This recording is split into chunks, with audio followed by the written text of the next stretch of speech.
we're here to make a new type of news. New insights, new style, and new topics every day. We are News Generation. Making news just for you. It's March 20th here in Seoul. I'm Shin-Yoon, and you're watching News Generation. Joining me in the studio is Cheska Dain-hong. Happy Wednesday, everyone! Good morning, and Choi Ji-hee. Good morning. Good morning. Now, both are here to speak on behalf of people in their 20s and 30s. As usual, let's start with our news feed, which covers different hashtags and news items that have been trending on social media over the past 24 hours. Professors at Korea's 5 most prestigious medical schools are also deciding to resign en masse. 2 of them, Seoul National University and Yonsei College of Medicine, have decided to make the first move by handing in their resignations next Monday. In response, the health ministry has asked the professors to stop and even persuade junior doctors to return to work. In an emergency briefing, officials emphasized that the government is open to dialogue and will craft policies based on the opinions of medical personnel. Moving on, Russia's pro-Kremlin Telegram channels such as MASH and Redoka had been spreading false information about Britain's royal family. These media outlets with millions of followers alleged the death of King Charles III on Monday. They even added a screenshot with a fake statement attributed to Buckingham Palace as proof. Nonetheless, many people seem to believe it, as conspiracy theories about the royal family had been spreading since several members have not been seen by the public recently. After such news was reposted in Ukraine, though, the British embassy has denied the stories, calling them disinformation. And recently, an online community post in Korea bashing the government's Youth Leap account program went viral. The Youth Leap account is a product that replaces the Youth Hope Savings, also launched by the government to help young people invest safely with comparatively high interest rates. The online post pointed to how the Bitcoin market has recently fluctuated and encouraged younger people to take out their finances from the Youth Leap account and instead be wiser and invest in cryptocurrency. The use of virtual asset exchange apps has soared recently following news of Bitcoin's surge. Mobile Index on Sunday found the number of active users on Upbit, Korea's #1 exchange app, increased by 74.5% in just 5 days. Another app saw a whopping 92.9% growth, but those who came across this post had split opinions. While some took it lightheartedly or even agreed, others said young people should be wise by keeping some of their assets in a safe savings account like the government's Youth Leap account. Some even criticized the person who wrote this post, saying encouraging risky investment will put the whole country's future at risk. Now, here in the studio, you guys read this online community post, and what were your thoughts on it? Well, I understand that many young people today think that investing in Bitcoin or other cryptocurrencies is a fast way of growing their asset and wealth. However, I have a more critical view on this, and I don't think this post should be encouraged and young people should be promoted to really invest in risky investments. We've talked about this before, actually, in one of our previous episodes, and I believe that we should have some money saved in a safe account like the government Youth Leap account. And we've talked about how in our previous episode we said some people, some young people, they have even gone extreme to taking their own lives after losing all their money in risky investments. So we should really be cautious about this, and it shouldn't be encouraged. Exactly, but I really just hope that our generation is smart enough not to be swayed by a single online community post. As we constantly emphasize here on NewsGen when we talk about investment and finance, it should be based on your own research and your own personal choices. Now, what about you, Cheska? What did you think? You know, I really agree in terms of there's always a high risk, high return in these stock markets, and people are kind of actively drawn to some of these because they want a quick return on a quick investment. However, I think we do have to be a little bit cautious because, as we have seen in the article today, you know, the youth support system from the federal government is supposed to be a safe deposit for people who want to deposit money, and to take that out in a high risk and high return investment, I think could be an incredibly risky move. I'm not actively involved in the exchange market, so I'll be very cautious to say yay or nay. But one thing that I would like to add is just because there's a rush does not mean it's a gold mine. And there have been reports that the market has been overvalued because it has been fear-driven and expectation-driven, which was much higher than the reality. I think it's being traded about 9% higher in the domestic market than the foreign exchange due to this factor. So I do hope that everyone makes a very careful and well-evaluated choices before they just rush into something. Exactly. And I think the center of today's news feed is that our generation is really looking forward for the most wise way to invest, because it really is about how we're living life these days with rising inflation. And officials have been rolling out different programs, like, as we mentioned, the different Youth Leap accounts and the savings account. And we're going to be talking about that as our main discussion topic of the day.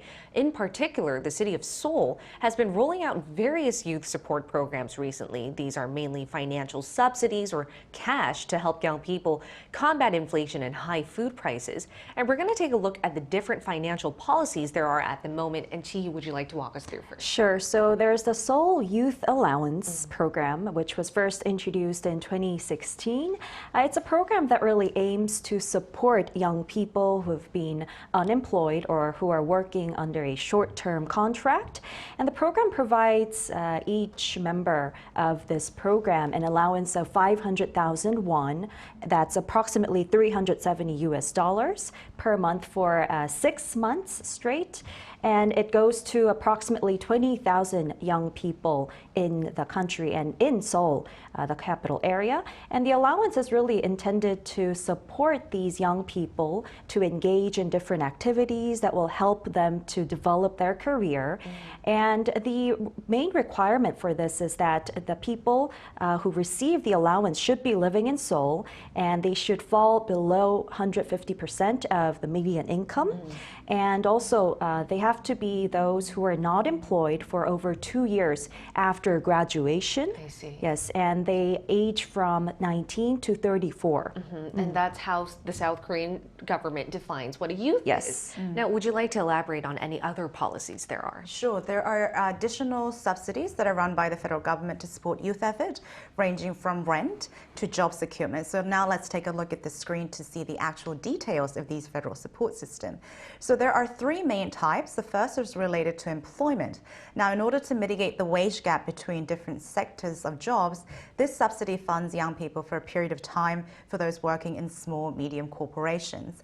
And there's also a savings account subsidy for people when they deposit a specific amount for a certain period of time, the government gives them a subsidy. And of course, lastly, the rent support for those who don't own a home.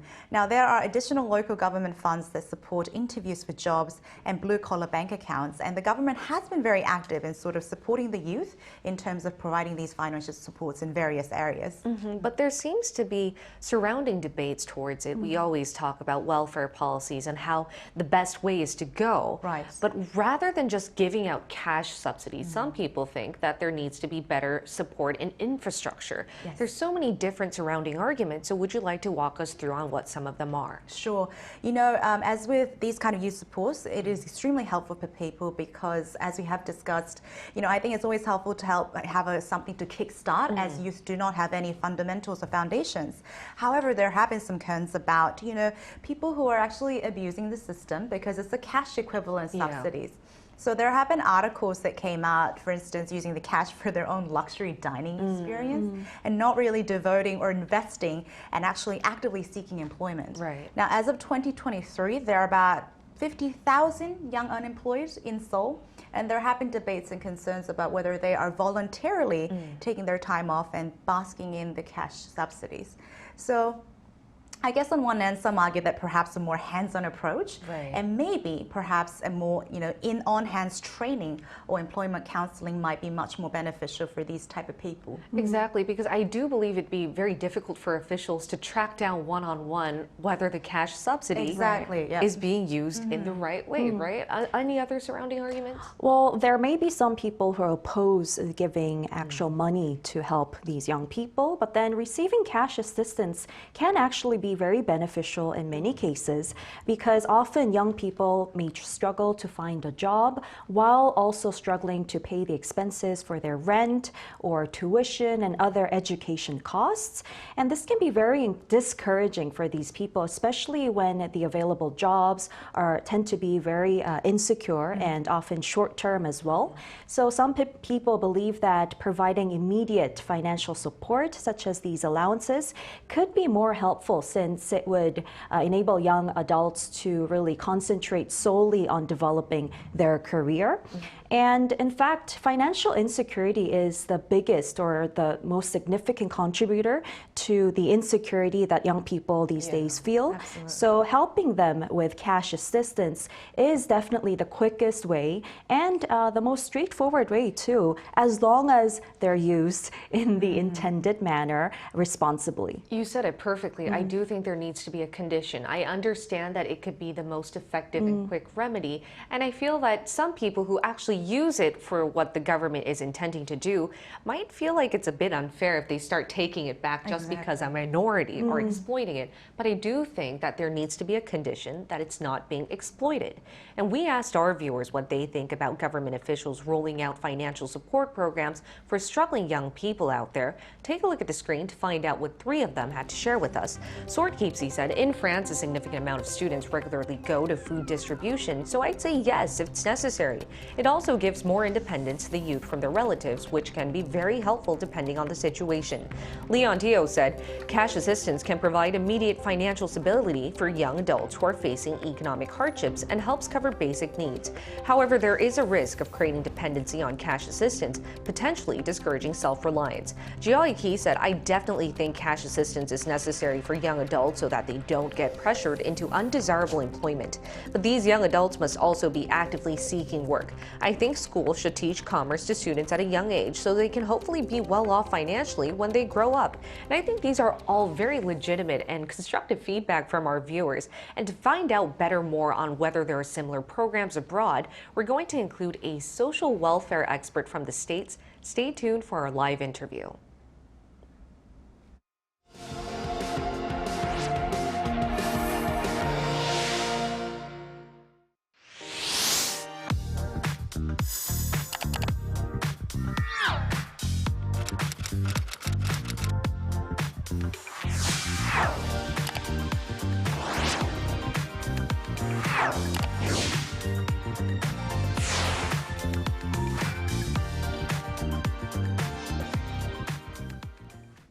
We're now going to turn to Mary Collins, a professor of social welfare policy from Boston University. Welcome, Professor Collins. Thank you. Thank you. Thank you for having me. All right, so we've been talking about how Seoul City has been rolling out different cash subsidy programs for youth out there. But are there any similar subsidy programs in Boston helping young people like there here in Seoul? Yeah, I would say very little. So I really enjoyed listening to your program and learning about this cash subsidy efforts in Seoul. I would say that there is not such a thing in Boston, nor throughout the United States that I'm aware of. The closest thing that I would think about is sometimes young people who had been in foster care and who have aged out of the system, particularly after COVID or in the COVID years. There was some effort to provide some financial support because they were quite struggling.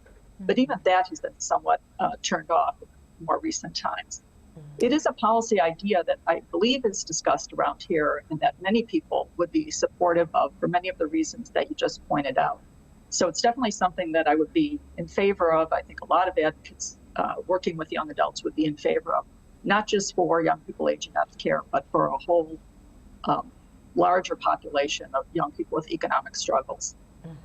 You know, it's really interesting that you compared it with Boston. Here in the studio, as you've heard, there have been some debates as to the effectiveness of these cash-based subsidies. What do you think, what's your opinion on these cash-based subsidies, and do you think they will actually create tangible results if it were to be implemented? Yeah, I do think so. There, as I said, there have been some minor efforts to do this with young people leaving care, and more broadly, some universal basic income programs in different parts of the United States. They have so far tended to be small. My understanding of some of the evidence that's come out of these programs is, as some of you had said, that the young people are using the financial assistance quite wisely, and that there have been some good outcomes attached to it. One can imagine how difficult it is to get a foothold in adulthood and successful adulthood if you are constantly scrambling to find a place to live, to take any kind of job that comes along. So it's very hard to plan for a more stable future. So as I said, some of the evidence is suggesting that people use these funds for housing, for investment in education, for basic needs. And that takes care of some of the worries that would keep them from moving forward and attaining some goals. I think the other thing I'd say is the young adult years are really crucial and important for helping young people get on a good life trajectory. And particularly in Boston, but many of our large cities in the United States, if you don't have a good, decent paying job, you cannot get housing, you cannot get higher education. So we would be consigning a whole lot of people to a life of poverty if we don't provide some assistance in these early adult years. I see. And Jihi, would you like to ask the last question? Sure. So thank you for your insight. Then other than these measures that we have in the country or anywhere else, including the United States, what are some other measures that we need to consider to really boost the well-being of the young people? Yeah, that's a great question. Thank you. So a variety of investments, certainly not waiting until the young adult years, but also the earlier years of life, helping young people remain connected to their community. So all the other extra fun, recreational, and civic opportunities that they might have, making sure that we provide opportunity for young people to have voice. One of the good things also about these financial assistance type of programs is that they can empower young people to make decisions for themselves, which is, again, going to have some payoff in the long term. So any of the kind of programs that help develop those skills in young people is another way, a supplemental way we can support them in their goals. And Professor Collins, before I let you go, I would like to ask one more question. Is there any representative policy in Boston or anywhere else in the States at the moment that South Korea can blueprint off of to boost better youth welfare? Yeah, it's an exciting time. And so I think there are a lot of ideas and good ideas that are floating around in the policy landscape to help this population. So a variety of things along the lines of universal basic income, which is broader than young adults, but could be inclusive of young adults. And the idea of, and I know it's risky, and you've already raised some of these concerns about the kind of no strings attached cash assistance, but it does get to the problem very quickly and efficiently. And the more that we put in conditions, rules, eligibility criteria, it just leads to a lot more administrative infrastructure that can make it very difficult to access. So while there might be some slippage and some people who don't use the funding as wisely as we'd like them to, some of the evidence suggests that's a pretty small percentage and kind of not worth the problem of adding in a whole bunch of other rules and complications to it. I see. Thank you so much, Professor Collins. It was a pleasure talking to you today. Likewise. Thank you for inviting me. Thank you. All right, and I'd like to end off today's discussion by asking you two young people who are currently living in Seoul whether you've ever enjoyed any of the government subsidy programs out there. Well, during the COVID-19 period, the government rolled out the freelancer support program as well. And I'm a freelancer, and I believe, Cheska, you're also a freelancer. We're not part of any company. We're not hired anywhere. And so I received that financial support for, I think, 5 times. Wow. And the requirement was just to provide documents that would prove that my income has been reduced by a certain percentage.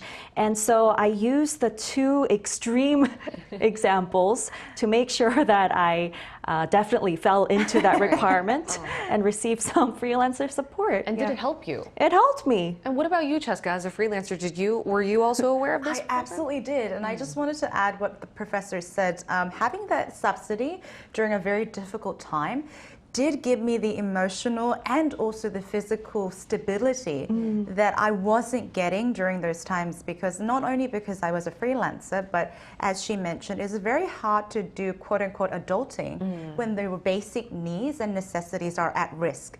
So having those subsidies and having those taken care of, I was actually able to focus on, starting my other projects to start my additional income and also pay my rent, which was a huge thing. So I think those subsidies definitely helped me also. And it was quite fascinating and a little bit prideful for me as a Korean to find out that compared to the United States, our welfare programs are really trying to give that immediate remedy. But still, I do think that as young adults living in one of the most high housing priced capitals in the world, Seoul, there still needs to be a little bit more subsidy programs out there. I think we can use a little bit more. A little bit more. We're just asking for a little bit more, but what would that be? Well, that would include many others. And I just wanted to add to what Cheska just said about how it provided emotional and actual physical support really during the did. difficult times. Yes. And I also think it helped me a lot. But I wish I knew about this program or when I was studying as a graduate student, because like I mentioned earlier, many students struggle to make their ends meet before trying to study or develop their career. And I was one of those students because I had to do part-time jobs to pay my rent and also try to study at the same time, but I couldn't solely focus on studying. So I wish there could be support programs for graduate school students as well, not just those who are unemployed. I see. Yes. Those who are studying, and also maybe better promotion, because sometimes they don't know. You don't know, and if you had access to that information, that could take you leaps and bounds. What about you, Cheska? As an ending note, what type of support policies would you like to see even more come forth? As a professor mentioned, the people that misuse it is only a very small portion. So I do hope that the cash subsidy is still increased for people like us and the younger people that do need support. But also on top of that, I was also wondering, because I have a lot of entrepreneur friends who have benefited a lot from the youth venture programs or support system, that perhaps we could also add maybe like a one-to-one mentoring system or sometimes a support system that can actually see through to see concrete results, so that both the people that are providing it and the people receiving it can actually see that, oh, this actually has an end result that is very positive and it has an outcome. And I think we are going in the right direction, because as you guys have demands as well, the president is currently holding policy discussions with the public to hear what they need. But I do think that everything needs to be kept into consideration, whether the promotion is being done in place, whether there's no room for exploitation. Monitoring. We need to see better education and raising awareness, and hopefully today's episode shed light to that. Now, in the meantime, we'll be here every day from 9:30 to 10 a.m. Korea time, bringing you more topics young people are talking about. Special thanks to Cheska Dain-hong. Pleasure's always mine. Thank you. And Choi Ji-hee. Thank you. All right, and thank you everyone for watching. We'll see you tomorrow. We are Youth Generation.